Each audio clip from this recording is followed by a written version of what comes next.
تربوش حاجة تاني في البيت بجد خالص والله. يعني من الفيديو اللي احنا شايفينه دلوقتي مع بعض ده يعني عبرة وعظة ان احنا ما نربيش اي حاجة في بيوتنا تاني، خاصة حضرتك لو يعني قاعدة في منطقة شعبية، منطقة مثلا ممكن يكون فيها حشرات، ممكن يكون فيها فئران، ممكن يبقى فيها عرس، ممكن يبقى فيها حاجات مش لطيفة، قاعدة في بيئة مثلا محيطة مش أحسن حاجة. فالعين عليكي، بيتك يعني على ميكروسكوب، فكل حاجة مبسوط فيها، هتلاقي حياتك بالمنظر ده. اي حاجة هتجيبيها مش هيكون فيها بركة، فاللي نجيبها من الاول فما نجيبهاش، نسيب الحاجة دي للناس المختصة هي تربيها براحتها، فما نجيبش اي حاجة من دي. والحمد لله ان هي جت على قد كده. شايفين للأسف الشديد الفيران، يعني متخيلين ان فار يموت عصفورة؟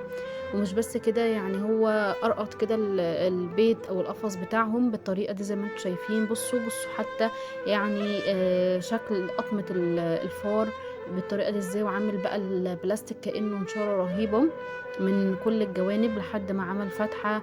قعد يحاول يعني كذا يوم، وما خدتش بالي خالص غير لما دي ماتت. قعد يحاول كذا يوم بقى لحد ما عمل فتحة وفعلا دخل العصفورة التانية.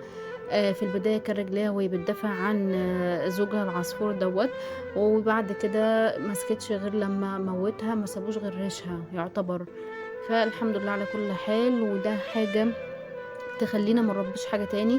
ودي نصيحتي ليكم، لو انتوا قاعدين في منطقة شعبية بلاش تربوا حاجة زي كده وتشيلوا ذنبها.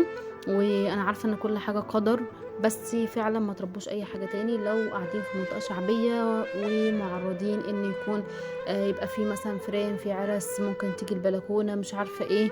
فبلاش. شايفين المنظر لا يسر عدو ولا حبيب، منظر بشع جدا جدا.